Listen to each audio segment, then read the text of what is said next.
So I had a couple things I can tell you right out of the gates. I was listening to the Hawkeye. I picked up some sort of endorsement deal that I didn't know. Apparently, we have Snap Crackle Pop as part of our sponsors. We're doing Rice Krispies because apparently my beard was hitting the microphone every now and then, and you hear this little scratch. I tried to get out as much as I could, but some of it was just embedded. I mean, I could go back and do each little sound spot. Man, but no way. No. Someday, right? Someday. Yeah, but then there's also, but it loses that, that just small town charm that we offer. I thought you were going to admit you didn't read the Hawkeye miniseries. Yeah, I'm flipping through the pages frantically. Oh crap! Oh crap! Oh crap! Oh crap! Oh crap! Yeah. He's saying something about this issue. Yeah. Everything you just answered with the word yeah. Yeah, and balls. Odd ones at that. You're listening to And This Is Why I Love Comics. Andy and Mike. Andy and Mike.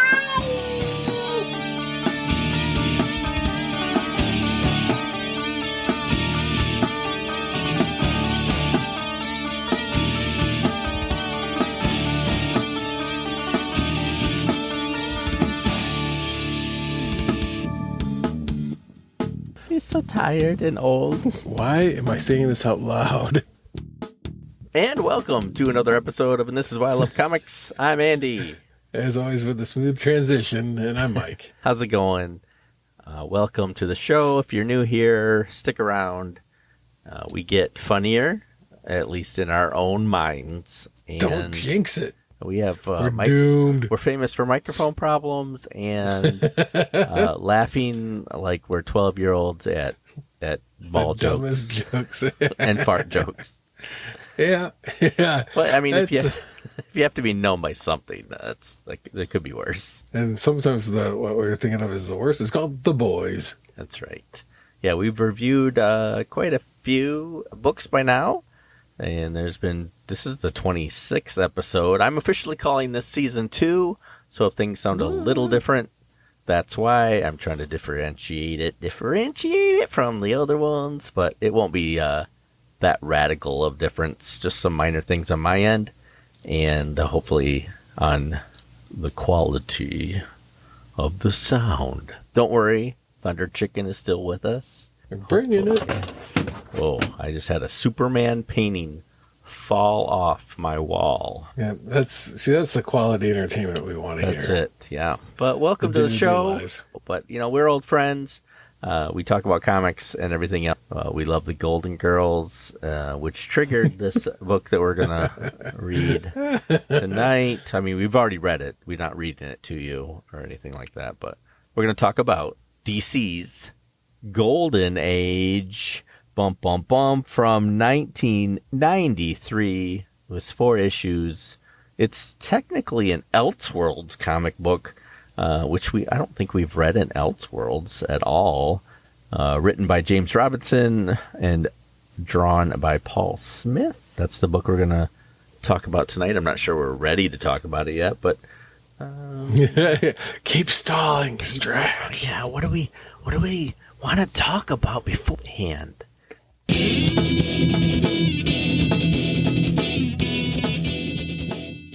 Yeah, that is something though that I've encountered, in the day-to-day life. Generational gap, if you would, has increased. So I'll make a reference to like Airplane, or I'll make a reference to Top Secret, or I'll make a reference to even a reference to Gilligan's Island, which you'd think would be pretty much in everybody's public consciousness, but not a clue. It's like Gilligan's what? Getting older. Can't do those Fonzie quotes anymore. Yeah. Well, it's harder to find that jukebox to lean against. And I mean, that's one of the things I've thought of as I've turned 50 and beyond is as we get older, our icons that we grew up with are dying off. And it's amazing how, back when I was a kid and everything, Elvis was everywhere. There was, you couldn't get anywhere without talking about Elvis or, other singing icon, even Michael Jackson. He's only been dead like 10 years, but you don't hear anything about it anymore. Like just how quickly the world moves on is pretty crazy.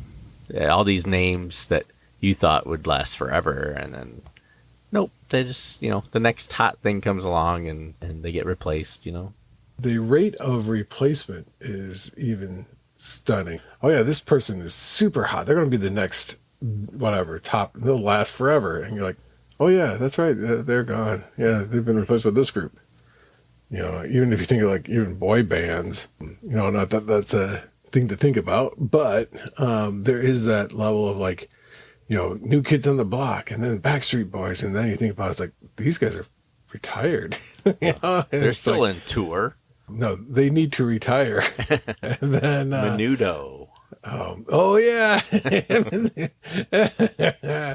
That is. Have you ever eaten like menudo? Like, have you ever? No. Like the Mexican dish? Whew. No.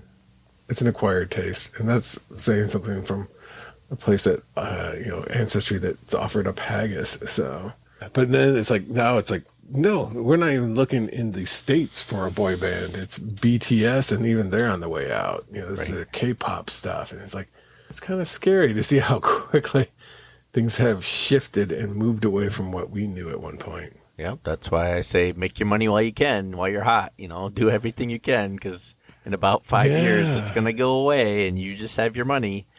All you got is the convention circuit. And I can edit out this conversation. Yeah, I will say. I'm sorry. I will say. Who was that? That was somebody else on the podcast. I will say. Puberty's hit me hard at the age of 50. You're 51. Yeah. Oh, it is. Yeah. Holy crap. Yeah, sorry about that. Yeah. Thanks. I do appreciate the reminder. That's always appreciated. Yeah. But speaking of old, I don't think I ever actually watched an episode of The Golden Girls. I know the theme song because it was like everywhere, and that was kind of Your mom didn't? See, I watched it with my mom. At least that's my initial story. I'm sure I watched some episodes when she wasn't around. But come on, Blanche.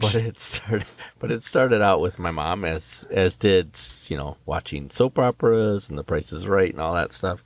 So I watched The Golden Girls. Your mom didn't watch The Golden Girls? No, they were very, very whatever PBS had to offer that night. Oh, yes. I remember the PBS station at your parents' house. Yeah. Yeah. For viewers like you, and they'd call my parents out specifically. Right. Yeah, what's All Things Great and Small? Or yeah.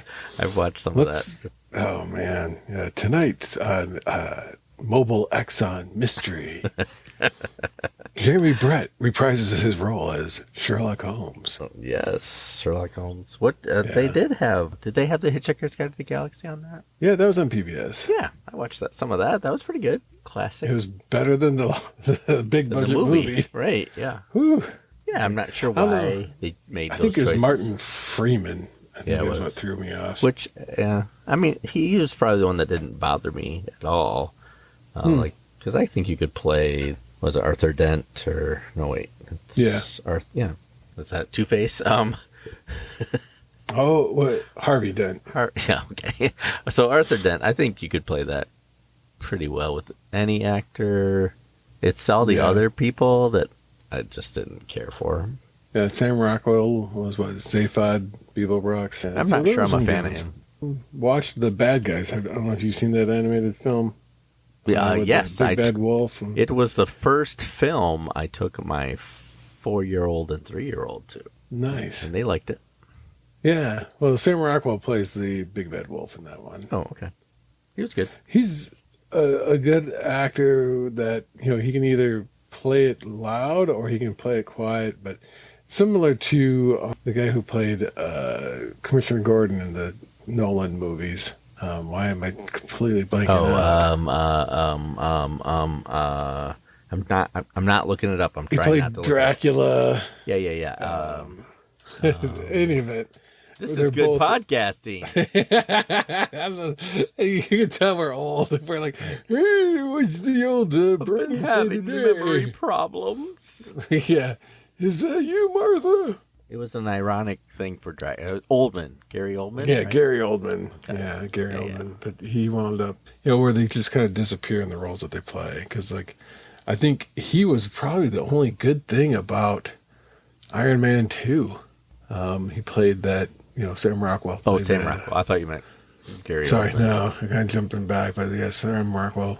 And then Moon, he did a good job. He was that the guy who was kind of like working the surface of the moon. And, Moon. That spells moon. yeah, so it was good. He and Edward Norton are kind of almost interchangeable. I like Edward Norton. He was a better Hulk than Ruffalo. Oh, let's start that podcast. Why does Mark Ruffalo? Why do people think that dude's good? I don't know. Painful to watch. He is always angry. And I mean, it wasn't just like he had piss poor lines to deliver. He's supposed to be this incredibly bright guy, but who's also supposed to be the opposite of what the Hulk is, this aggressive. And he's supposed to be somewhat timid. And he just came across as dopey. And Mopey. there was zero chemistry between him and any of the other actors. And especially when that Avengers 2 forced kind of a quasi love interest between Black Widow and the Hulk, and it's like, this is not right on so many levels. And it's not a matter of the characters are not supposed to be together. It was the acting on his end. It was just, it was so bad. I did watch the latest She-Hulk episode 1 on Disney Plus. And I didn't hate it. It was okay. And Mark Ruffalo was tolerable, but I think that's like my highest Best rating you for can him say. is he's just tolerable. It's like, I don't like the way they do the Hulk. Haven't liked him since he became smart. I hate, of course I've said this before, but I hate his story arc in all the movies. And I'm not sure I like him in the comics either. So maybe I'm just not a Hulk fan. I think I was. I used to collect it, but I quickly got out of it. I think my number 2 son likes the Hulk, or liked the Hulk for a while, but I don't know. Maybe it's just not my character anymore, but Mark Ruffalo is certainly not my actor I would pick. My wife wanted to see that 13 going on 30 or 30 going on 13, whatever it was, back in the day, and he was in it as the love interest. Yeah, I could see that Jennifer, or whatever his name was, she was, kind of quirky and played the character up. And played it for what it was. He just was awful. Yeah. And it's like, that was my first encounter with him. I'm going, this guy is not good. But he still gets work. Right. You know what I compare him to? He's as aggravating as sand. There it is, everybody. Wink, wink. Yeah, who had the office pool set at 10 minutes into this podcast? 2709. That Star Wars reference would fly. Yeah, it's like, okay. Thank you. Good night. If you check that box and you got it, we'll send you an issue of Propeller Man. So, speaking of Propeller Man, I'm going to go way off on a different topic. I know. Oh, yeah. Did you send those to Kevin yet? Oh, I'm going to see if I can find them, and I'll box them up. I'll head up to Grand Rapids this coming. I know where he lives. I can just drop him off at his door.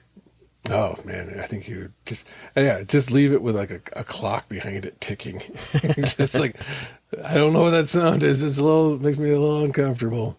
Right. But I didn't realize it was 8 issues a series. I was thinking for some reason it was like only 4, but that thing went on for an intolerable amount of time. Yeah, and only 8 issues. Like, that's it. There's nothing else of it. Yeah, and it was intended for that long. And so, as much as I didn't like that series per se, I really feel that most books should have a finite quality to them. I may not have liked Robert Kirkman's Amazing Wolfman, but... Oh, I thought you did. Yeah, glowing recommendations. But his Invincible, that series always progressed forward.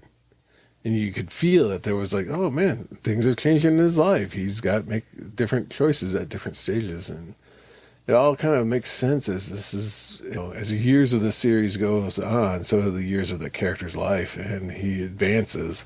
And then it comes to a satisfying conclusion, at least in my opinion. it worked out well.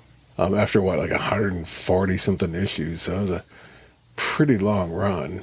Wrap up some of these characters, and if not wrapping them up, but wrap them up and then start over with something new and something completely different, and drop all continuity and start over with completely different approaches. Yeah, always have an ending in mind. Know when to fold them. Know when to hold them. Know when to walk away.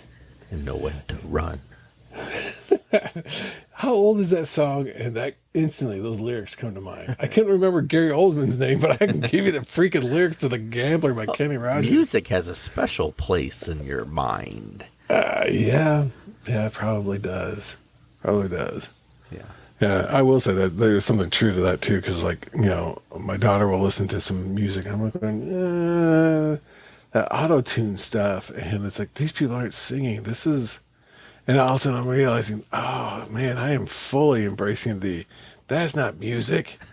Back in my day, that was actually music. But that wasn't music either. No, it really wasn't. There was a lot of crap I used to listen to. King Missile was one I remember that they had some really dopey songs. Ween, that was definitely not. Those guys just huffed a lot of paint before they got into the recording studios. Pretty much. Although every now and then I'll start whistling a couple of their songs. Like there's one called Big Jim, and I still. So some of it, like you said, it does have a place in memory, and it evokes certain times in your life. Speaking of evoking certain times in life and certain times in history.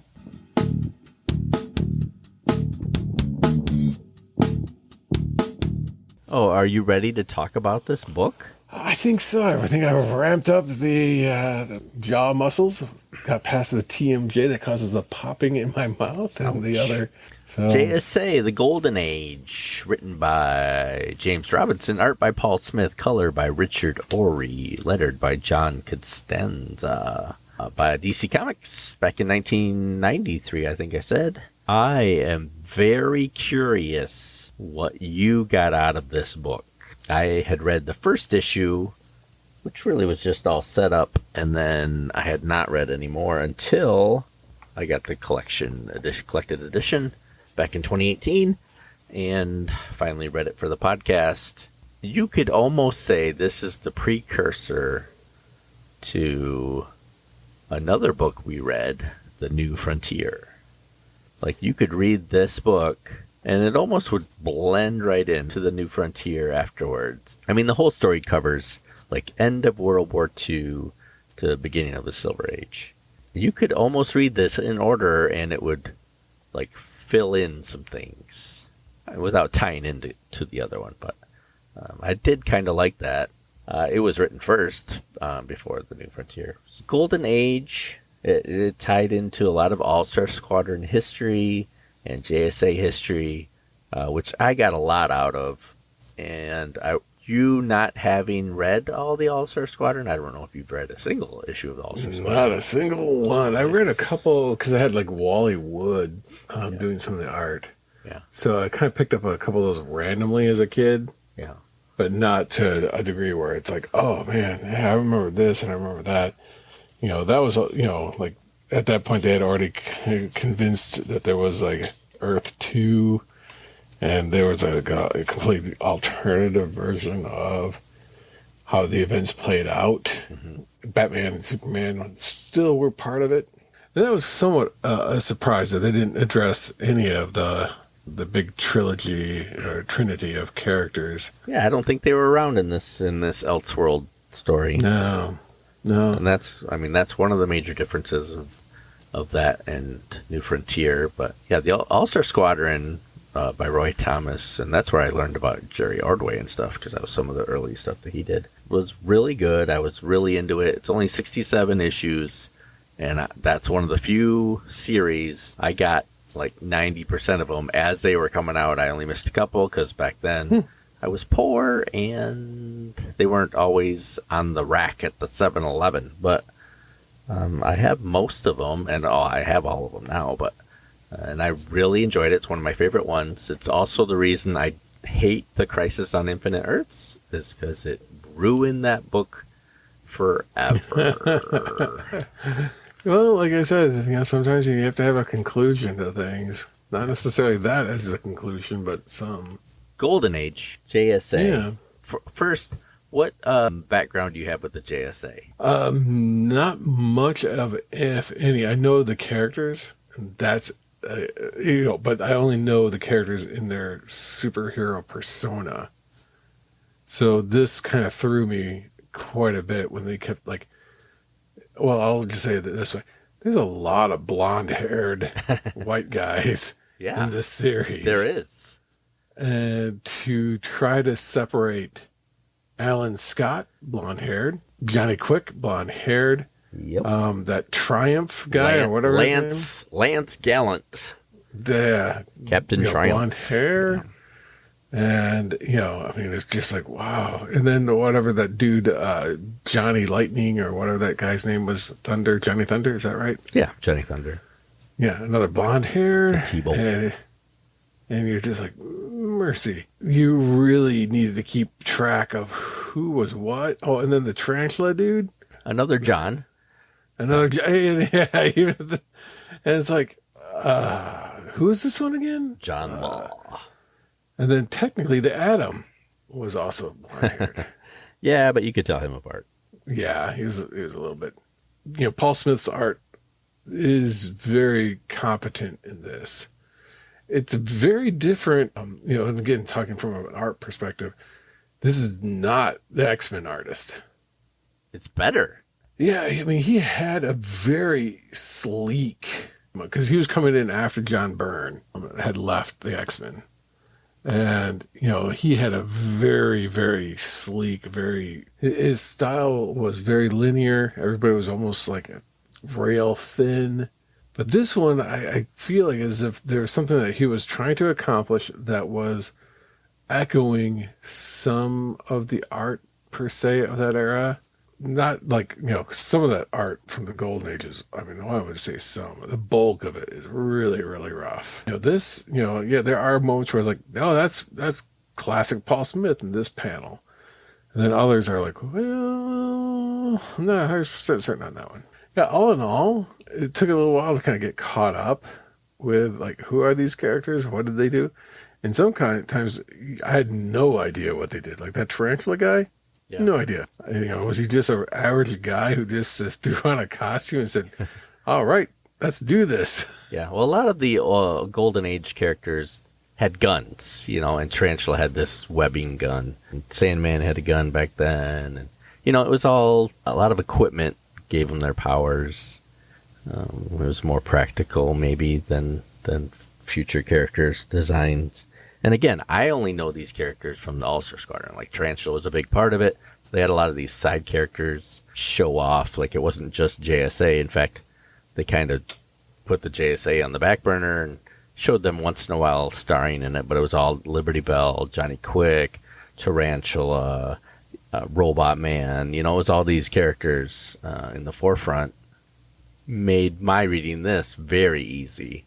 And that's where I wondered if you still enjoyed the story, not knowing what I knew of these characters. Oh yeah, I mean, it was still a good read. It was still a solid story. It didn't have like the subtle nuances per se that you'd have to have acres of knowledge going all the way back. There was a couple of times where it's like, I didn't think that was a DC character at the time. Like Plastic Man, I didn't think that was DC's character. No, he's a faucet, but he has since been rewritten into the JSA back then, at least. In the All-Star Squadron, he was a member later on, or actually he was a member at the beginning of the All-Star Squadron. And then I didn't realize that the Guardian, which I kind of associated with, talking about Jerry Ordway, I kind of associated it with during Jerry Ordway's run on Superman, that there was the same character, the Guardian, but maybe it wasn't the same. It was like it's a descendant, I believe. Okay. Yeah, and there was the Freedom Fighters, because I don't think even Phantom Lady, I don't think that was DC's character either, that they kind of stole, bought, ran out of business. Human Bomb and all that, Dollman, Red Bee, all those characters were added later on into the mythos. People they bought from other companies and then Gotcha. threw them back into a story. Hawkman. Yeah, there's one character I had watched a documentary about, like one of the dumbest origins ever. And it was like this guy called like either Black Condor. Does that sound right? Where he basically kind of took on a Tarzan-like origin, where his family had died, and instead of being like where Tarzan was raised by apes, he was raised by vultures or condors. And due to his being raised by said animals, that was all it took for him to learn how to fly. Yeah, They hollow his bones out. Yeah. Yeah, it's like that doesn't make any sense whatsoever. I mean, like none. I mean, granted, there's a lot of things that are a little like, oh yeah, it's a little weird. Your powers are only work for an hour because you got a special pill, or your powers only work at night because you're blind, or what? It's just like whatever. But to say that, yeah, he learned how to fly because he was raised by birds. And he was in this story, but not really. Barely, yeah. That, I'd say my biggest disappointment was, you're flipping through the initial pages, and they kind of set you up, saying like, hey, brace yourself. This is like, the war was going on, and while the war was going on, there was an age of heroes to kind of, bright and, glorious heroes with all their, four-color excitement. And then they show that, like, bursting from this newspaper, all this collection of key characters. And I'm like, oh, cool. I haven't seen, like, Vigilante. This will be great. Dr. Fate's in it. Blackhawk's it. Black Canary. Oh, man, this is going to be Plastic Man. It's going to be all the great Golden Age heroes. And then that, I think, is really the only time you see Dr. Fate. Yeah, he's not in It's an entire series. Yeah, they It's like, focus on other characters. And then, like, it does, like, the very next page, it does narrow it down to a little bit more of your core characters. But then, even so, you don't see Jerry Garrett. They reference him several times. Yeah. He shows up at the end. Yeah, and then Sandman is just gone. You don't see him or hear from him whatsoever. But it has Starman, Hawkman, Atom, Hourman, and Green Lantern. Yeah, those are the big And five. those make sense. And Johnny Quick. And then, they throw in some other characters, Robot Man. So all in all, I mean, like I said, it was not the Paul Smith I was anticipating it being, because I recall his art style being very, very clean, not so hatchy, not so little tiny brush strokes, but just very fluid lines. This is very different than that. A lot of these are like, I didn't know this character was involved in that in their civilian lives. I didn't know this person did this in their, like this person wrote a book. This person owns a communications company. This company, this person owns, blah, blah, blah. And it's like, oh, okay, that makes sense, I guess. Then Our Man is the one character, and not to jump all the way to the end, but it's the one of the characters that kind of remains being the hero throughout the whole thing.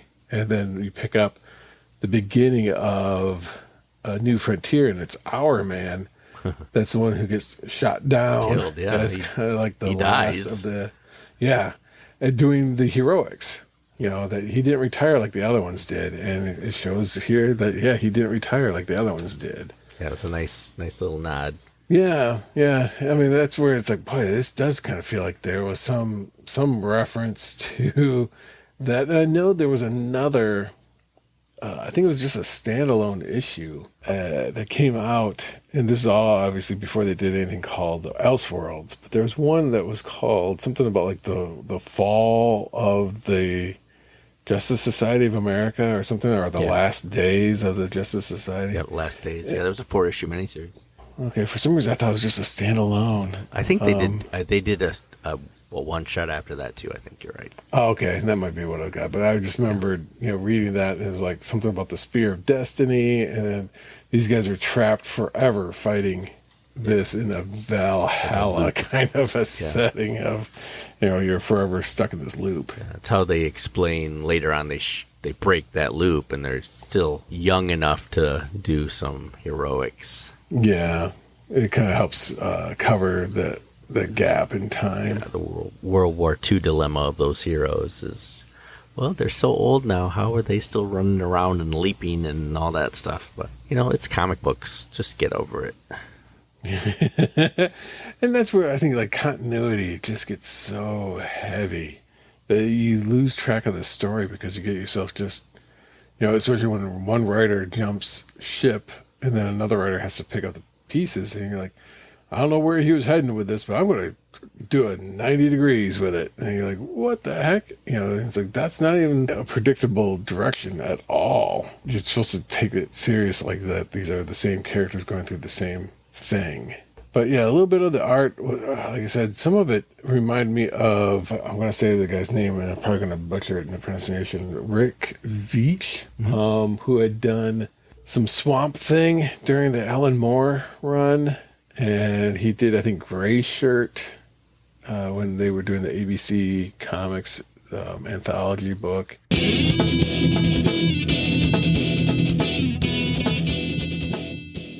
I really feel as if this was Jerry Robinson trying to go like, I can do Watchmen. And I say that because it's like there are sequences where, the Rorschach is our man. Kind of that street character, a little bit crazy, gets really into the gritty, crime fighting, and is willing to sacrifice him at the end for the greater good. The Alan Scott is Dr. Manhattan, that all I have to do is, wish it and it happens. There's there's some aspects that, there's the whole fight sequence that Alan Scott gets to is in his civilian guys that kind of reminds me of the Ozymandias or whatever however you pronounce it. Ozzy. So, yeah, so he has that kind of a feel. Regardless, they're not all direct ripoffs, obviously, but there's just some elements that you can kind of see that, these are characters that have passed their prime, like Watchmen characters were, but then they still had an immense amount of power. So there's some aspects I was like, wow, this is kind of like Jerry Robinson trying to do a Watchmen type story, even down to a very dramatic twist ending of the series, that ultimately will save humanity, but at a cost. It's not quite what was that called? The Black Sails or Black Barge or whatever it was, but when Manhunter has all those weird dreams, they have deeper meaning. The Black Frigate. That's it. Yeah, where there's kind of a story within a story. So, there's a lot of things, and I'm not trying to tarnish this. It was a good read. It was a very fun story, but there's also some elements that were like, boy, this feels like there's an attempt to recapture that lightning that was Watchmen. Yeah, I never thought about comparing it to Watchmen, but yeah, it's has some similarities, that's for sure. But I didn't probably make as many as you did because I was just so thoroughly enjoying this story. This is like one of my favorite things that we've read in a while. I really liked it. I thought the pacing was pretty good. And again, though, like Hawkeye previously, there wasn't as many hints about that last issue as there should have been. But I love the twists and turns at the end on who was who and who was really who. And, I kind of picked up on it probably a little bit earlier than you because I was familiar with the Ultra Humanite and who he had been in previously, which brain he was in, the actresses before she was in a few books that I've read, including the Infinity Inc. and All-Star Squadron. So I kind of knew something was going on, but I didn't realize a couple of the other twists. I thought they were pretty good. I'm not sure where I would rank this. Maybe we can talk about that in a future podcast. Paul Smith's art, I think this is the best work he's ever done. That's what I'm going to say, and I'm going to stick to it. I liked his X-Men stuff. In fact, I liked some of the issues he did for X Factor. Later on, they had a 12-issue X Factor run in the mid, I don't know, it's like 30 to 40 or something. I don't know. It was when they were off planet. But I like that stuff too. But I like this style It didn't really look like his style. Maybe he had to warp it for this story or something, but I really enjoyed it. I thought the detail was good. The pacing was good. The story, I didn't really have a lot of problems with. There's some minor things that I probably don't even remember now that bugged me. But overall, I loved the Golden Age more than I was expecting. So that was great. To reading The Boys and being disappointed.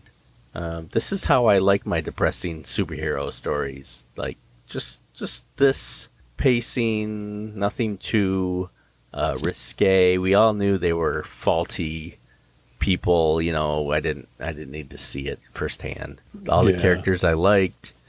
I was a little confused at the end when another character came out of the crowd and said, "Hey, I want to be a hero," but with his reveal and who it was. I loved even that in the middle of the story, you find out that some of the things you learned at the beginning of the story wasn't true, and here are the true facts. You know, even what you were told by a caption, you know, early on, is later. That's not how it happened. This is really how it happened.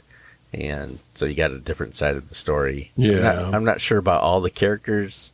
It seemed a little piled on. And like you said, some of them looked like similar. There was a couple times when I thought that the writer even got the name wrong. Like, no, that's not him. That's him. You know, that's not. why is he talking? That's not him. But especially like, you know, like you said, the blonde characters of Johnny Quick and John Law and Lance Gallant, and you know, it's just like, which one is that? He's smoking. He's got the film in the background, so that must be Johnny Quick. Johnny Quick, yeah. And he's got the books, and Liberty Bell's in the next room, so that must be Tarantula. And you know, so no, Captain Triumph's dating Tigress, and you know, oh, okay, all right, whatever. But yeah, and you give that dude a crew cut, and that's Johnny Thunder or whatever his name is. In recapping the story, there's some parts that I almost don't want to reveal, but basically, towards the end of World War II, it kind of explains where these characters went and why a lot of them retired and didn't feel like they were needed anymore, and why they didn't, defeat Hitler immediately, which, I mean, the All-Star Squadron had focused on that too and used the Spear of Destiny as a way out. And this book disputes that and says it was Hitler had a guy who could siphon powers. Yeah, he took powers away, and that's why on the few attempts that the American heroes went over to Europe, they got their butts handed to them. And so FDR said, no more, you guys stay back here.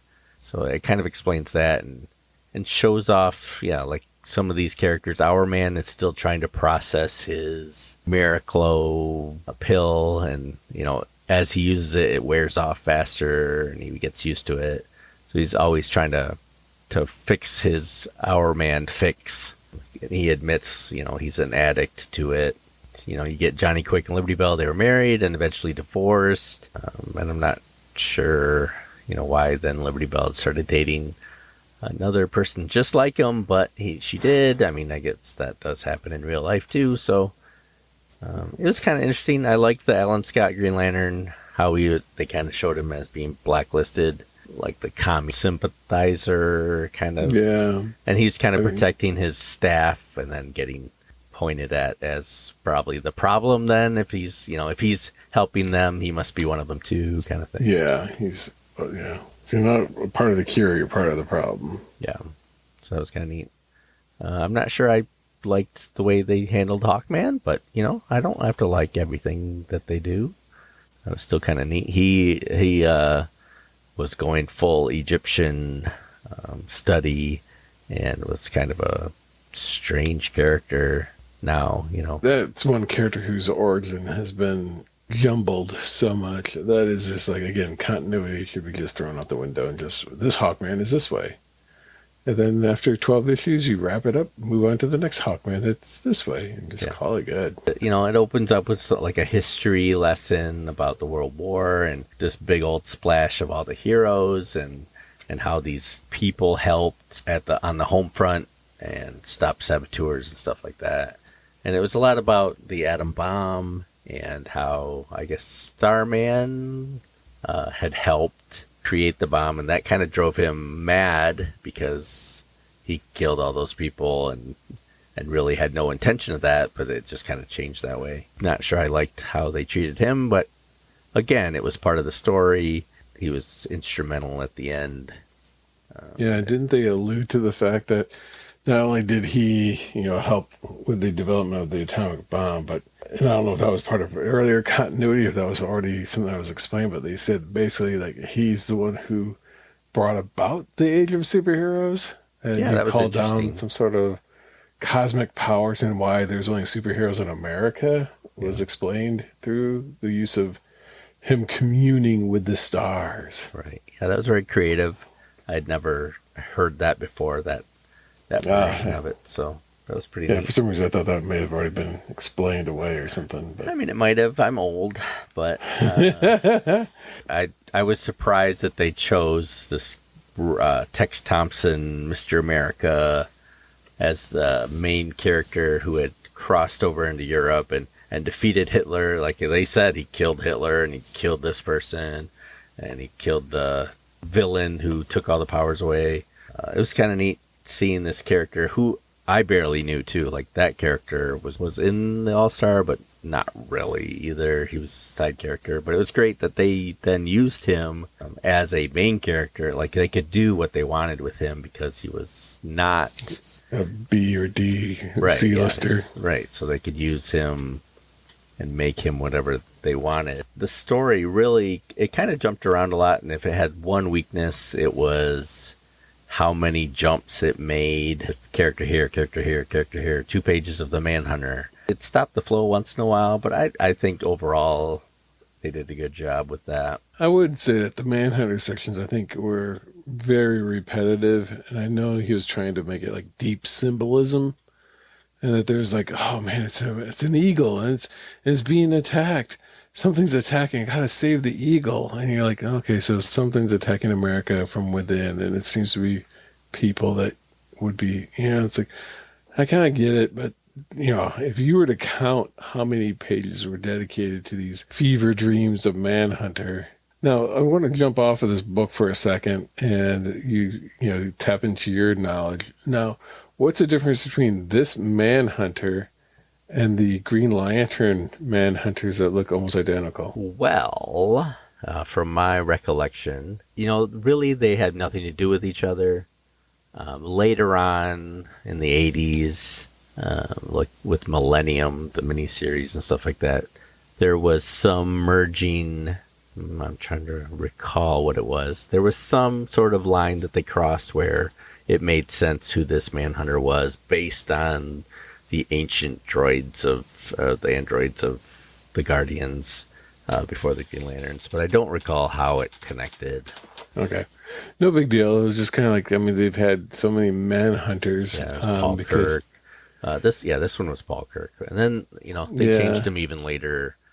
Yeah, he had like a samurai-looking ninja costume. Yeah, but then Kirby, I think, tried to reintroduce a completely different mythos, and that was in those like fabulous first issues or something like that they had done, where they were introducing all these like issue 1, and out of all these fabulous firsts, a few of these will be picked up to be made into ongoing series, and you get to vote, kind of a thing. And I think Kirby had done it, and it was like he created a completely different mythos. Yeah, for it. I'll have to look that up. But I do think the Manhunter, he incorporated a lot of pages. He took up a lot of pages. I'm not sure the payoff was there at the end. No. It's a lot of pages on him being kind of crazy and wondering how he got there and what he's forgetting.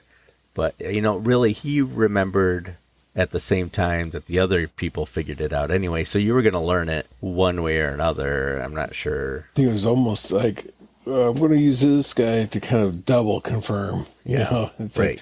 Like, if you have one witness, it's not as strong a message as if you have two, and then they collaborate. They spend a lot of time with Alan Scott Green Lantern too. I'm not sure that paid off either, but now that I think about it, the godly hero, superpowered of this group.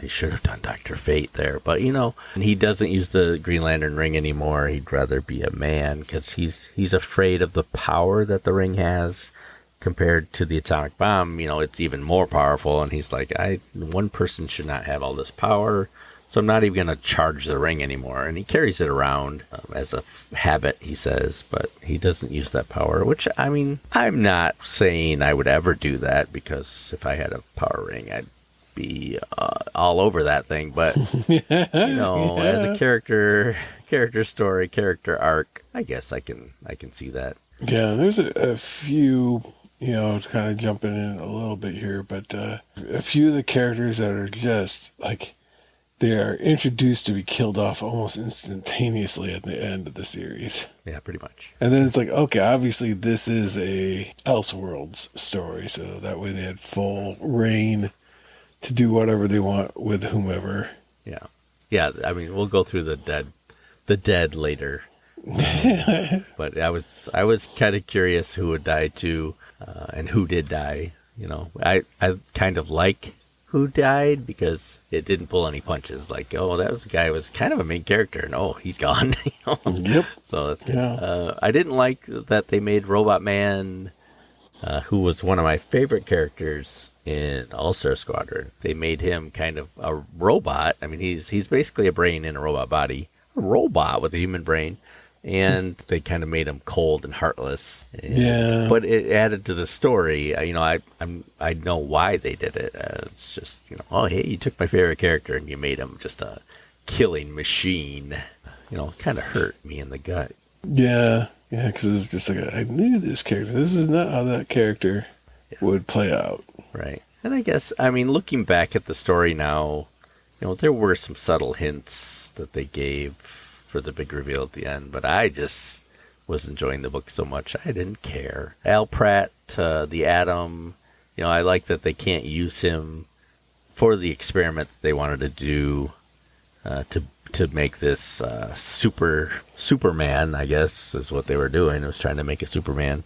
He already had atomic powers, and it wouldn't work what they were secretly doing to them either. So you kind of get his perspective on it. And like you said, there wasn't a whole lot of clues, but I was kind of like, okay, why did they reject him? And they took, what was it, Dynamite or whatever, the sidekick. Yeah, the TNT and Dynamite. Yeah. Yeah. In this universe, TNT had died during the war, and so Dynamite was all alone. And those characters, they were kind of like Wonder Twins. They needed each other to build up their power. Oh, okay.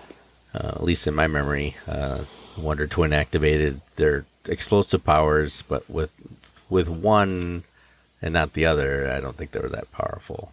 And that also kind of introduced, again, real world problems where the kid was having, I was like, I used to be a hero, now I'm just kind of a nothing. He can't even get through school anymore. Daniel Dunbar, who is Dan the Dynamite, chosen to be the experiment for the Superman powers, and it works. He's got this super power. I'm trying to think what his powers are. He can make things explode. He can fly. Yeah, invulnerable. Yeah, invulnerable. And it's kind of like a super soldier. Yeah, super soldier formula, kind of almost, and it bulks him up and makes him ripped. And like the story flowed. I don't want to reveal the end, but I kind of do. I think we've done it in other books that probably had more, spoiler qualities to it. So if you don't want to know the end of this, I'd skip ahead to they almost do it like a Hulk kind of origin to this guy and blow him up in the middle of an A-bomb, not a gamma bomb, and he survives and gets all these powers. So he's like the icon of America now, and with all the other heroes retired, Tex is gathering these heroes that'll work with him, including Robot Man, the Atom, and now Dynaman, they dub him as, find out as it goes on that maybe things aren't exactly as it seems with Tex and Dynaman. What did you think about Captain Triumph and this ghost floating around him all the time? I'd never heard of that character before. And I kept thinking of, it's like I thought it was an interesting concept. They kind of utilize that same concept later on with Firestorm, having that, ethereal presence that would, fuse and become something bigger. But it was kind of annoying, Yeah. And I don't know if that was always the point with the other character. But yeah, it was like, the ghost of his brother, that if he touched the birthmark, he would inhabit, the ghost would inhabit him. I guess. Yeah, I don't know a lot about him either. So yeah, so that was kind of a weird character, but it's just like all you heard was like, "Hey, just touch the mark, Go ahead, just touch," and you're like, "Okay, enough."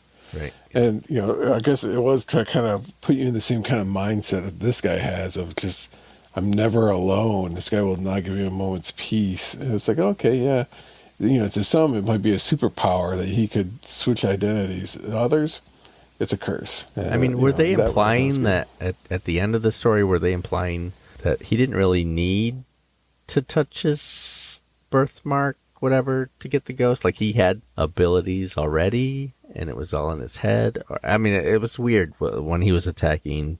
He eventually ends up fighting Robot Man, defeats him because Robot Man turns out to not really care. When he fights him, it's almost like, hey, I don't need you. And I don't know if that was a, hey, I don't need you, I can do this anyway, or I don't need you, I have powers anyway, watch me. And then it was kind of weird. I might have to read that part again.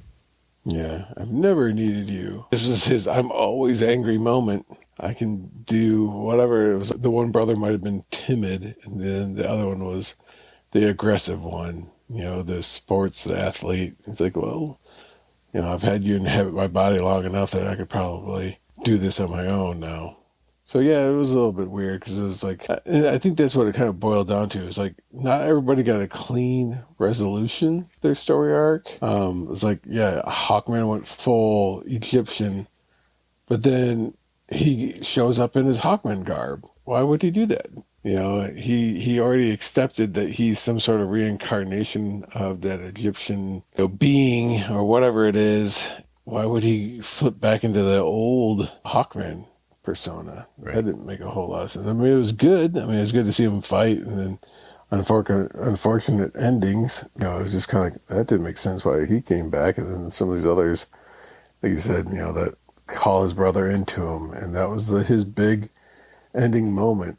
Right. And the tarantula, Yeah. his end was just kind of like, huh. He dies. Oh.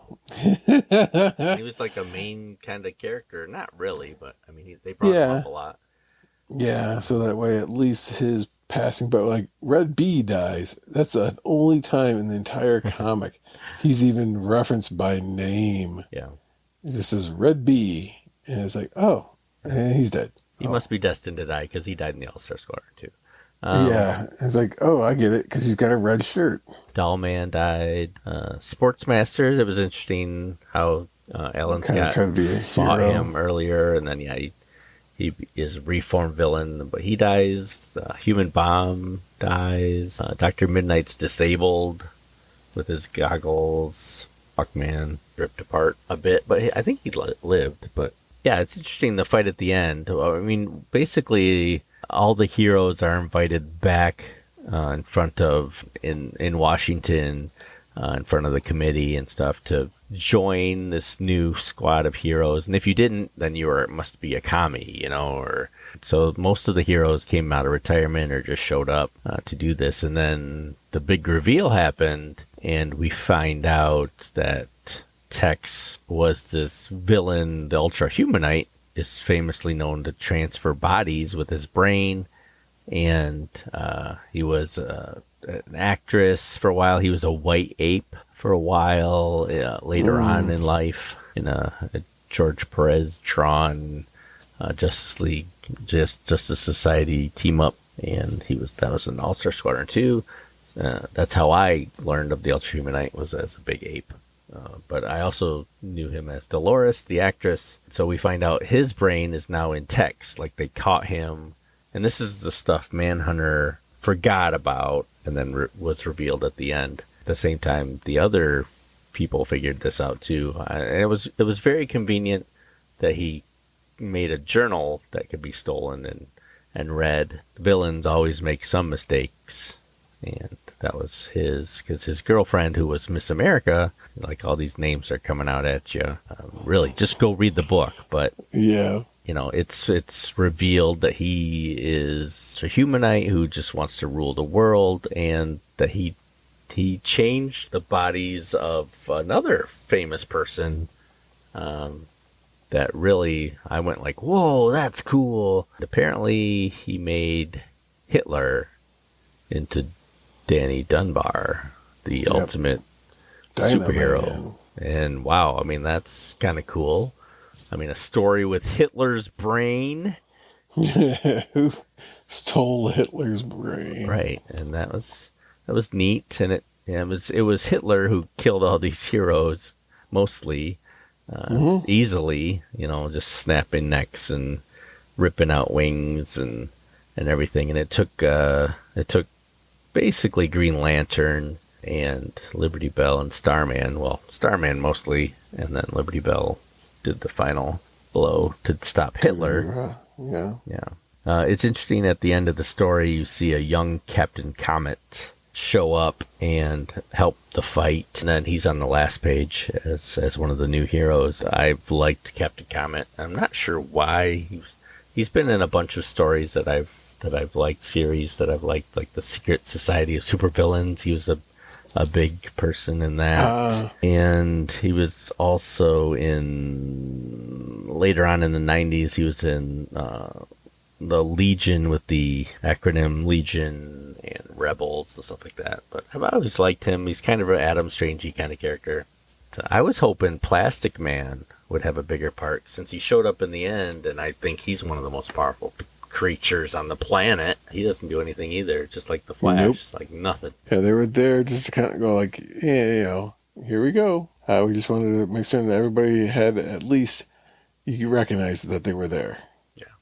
I mean, not have done anything, but you recognize that they were there. Robot Man kills Miss America, and that sets off Our Man, who rips his arm off, and then they battle. But, you know, I think the story arcs are pretty good. Our Man got a story arc. Johnny Thunder and the Atom got a story arc. Captain Triumph, I think his arc, I mean, he died at the end, but his arc was solid. Flash was around, but didn't do anything really. Like, a bunch of heroes were there, but they weren't really there, you know. So, like, I love the Hitler reveal, just because, you know, you don't see that very often anymore. Maybe you did, 60s and 70s, because Hitler was pretty much, you know, the villain of all. That's history, you know. Nobody wants to learn history anymore. Don't make people remember, study the past. But Green Lantern was cool. What'd you think of the end? Yeah, I mean, I liked, you know, that twist ending, because it did kind of have, how can you make this over the top and yet relevant in a 4-issue series? You can't introduce, like, it was Quigibo, the balding North American ape, all along, and you're like, who the heck is that? No precedent set for it. There's no, like, connection. You have no idea who that person was, unless you were a master of deep lore of DC Comics. You wouldn't know. But because they did, you know, obviously Hitler being a universally known villain, it's like, oh, okay, you know, so that way you didn't have to do a whole lot of exposition on who this person is. You just go, oh, that's Hitler. Okay, good enough. Know that he's a bad guy. You know, the ending was in some ways good, and but I couldn't figure out, like, why, like, when it was all revealed to, like, that Johnny Thunder, why was he still so loyal to him? You know, Robot Man was like, yeah, I know. I knew all along he was this guy. Nope, don't care. And it's like, yeah, and why not? It's just like some of that stuff that was a little weird, but then at the same point, that's where it's like, you know, Kingdom Come had Superman battling Shazam. The end of the Dark Knight Returns had Batman versus Superman. It's kind of like this is those opportunities to see how does one hero fight another hero and who comes up on top against an ultimate evil. And as far as humanity knows, right now, that's still, penultimate, ultimate evil is, the Hitler storylines. It's like it's universally understood that there's nothing out that's redeemable. It's like, oh my gosh, okay. It was a good end to this series. It was a good 4-issue run, all in all. I think he stuck the landing pretty good compared to some of the other things we've read. It was much better. I'm not sure he understood Johnny Thunder could only command his thunderbolt by saying the words "say you," and then asking what he could do. But James Robertson didn't do that here. He just was ordering the T-Bolt around like it was not like a nothing. But the T-Bolt, I like the story arc where, Johnny Thunder tells him to go kill Our Man, I think, and that goes against a lot of the T-Bolt's rules and stuff. And so he just kind of went crazy and disappeared, probably forever. It kind of implied that. Yeah, neat. I liked how it ended. I wouldn't. This isn't Rogue One where they all died. And I hated it. Yeah. Yep. Some people died, and I accepted those deaths, even when it was a more important character like Tarantula. Oh, wait, was he important? I don't know. But Captain Triumph, was he really important? I don't know either. But, any of these important characters that weren't that important, when they died, it didn't bother me so much because some people survived, and you turn the page, and there's hope. There's a promise of a future where good guys fight bad guys again, and the Silver Age begins, and you see Martian Manhunter and Flash and Green Lantern and the challenges of the unknown, and you see all these future heroes with Captain Comet. And again, yeah, I think he stuck the landing pretty well. Certainly better than Infinity Gauntlet. Yeah, and for having an ensemble cast, and that's always very difficult, especially when it gets to a certain size and it becomes unwieldy. He still did a good job at keeping this thing, moving forward. So all in all, I give it a thumbs up. If I could just, make it a simple binary, like it or don't like it, I'd give it the thumbs up that it was a good read. You didn't have to know all there needed to be known about these characters to get it. But the more you knew, the more you would enjoy it. The more you know. Bing, bing, bing, bing. Well, good. I'm glad that you still enjoyed it, not being enriched in All-Star Squadron lore and JSA lore. That means he did a better job than even I thought. This is somewhere in the high middle for me, probably. Yeah, I would put it there because there's been some clunkers. I've been happy with what we've read lately, though. I've been enjoying. Yeah. Even with The Boys and One Punch Man, I've kind of enjoyed it because. Yeah. They were what they were, and there wasn't any hiding it or trying to be something that they weren't. They were. You knew what you were getting when you walked in. But and looking over, the 25, there's several of them that we really didn't do a book. The first two were one book, and then we talked about conventions, and then it went back to Infinity Gauntlet. And we talk about Marvel movies. And so there's some where it's like, man, we may not have had, I think we might have had maybe less than 20. Yeah, because we whined and complained about a whole episode about the comic industry. Yeah. There's so much good stuff that you need to go back and listen to if you haven't. But we haven't necessarily reviewed a book on each one. And a couple of the episodes we reviewed a bunch of books really quickly. Just single one-shots or Christmas episode. We talked about role-playing. So, yeah, we like to change it up a little bit. So variety being the spice of life. It's not a top 26 issues, that's for sure, because we haven't read that many. Well, for the podcast. I was going to say, we've read more than most people have. This is my 26th issue I've read of a comic book. Not quite certain I understand what the hullabaloo is about. What are these word balloons? Yeah. Are those physical? Do they really show up? Can other people see them floating over their heads? But that was the golden age for DC Comics. Yeah. So if you have any questions on the golden age or any comments, please let us know. Our Gmail is, and this is why I love comics at gmail.com. We're on the Twitter. Check us out. I'm always willing to try a different. I think I'm going to do Instagram for a little bit. And welcome to season 2 again. And Why are you so grumpy? I know, right? It's like I just feel like you guys just always, sucking on lemon heads before you make your podcast. What is it? It's all good. It's part of the charm, right? Right. That's what we Yep. like to think. That's what we keep telling ourselves to help us sleep at night. Right. Join the Facebook group and learn about what we're going to talk about next and our future calendar events. This one comes out in September. I don't think it's based around any holiday. I think the next is Halloween. We're going to do the long Halloween. I know that for sure. Coming up, I would like to do another manga since that was a pretty popular episode.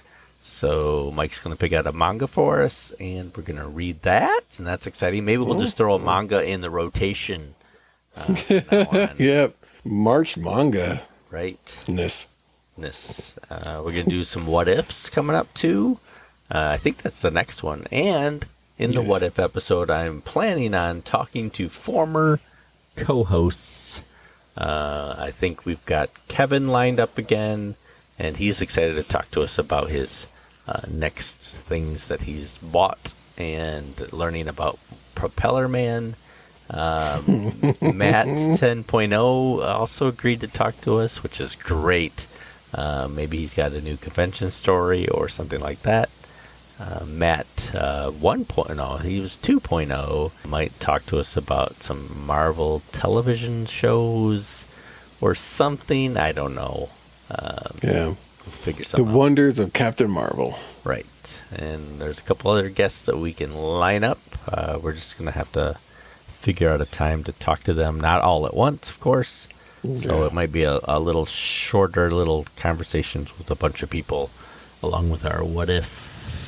And I mean, if it takes up more than a short time, then we'll make that an entirely whole episode on itself. That's the editor's problem. I'll let him worry about it later. Yeah. That's me. Dig yourself a deeper hole. Right. And this is why I love comics. I'm Andy. And I'm Mike. And we'll talk to you later. Here's the Thunder Chicken. Enjoy. Chevrolet Death Squad! That's right!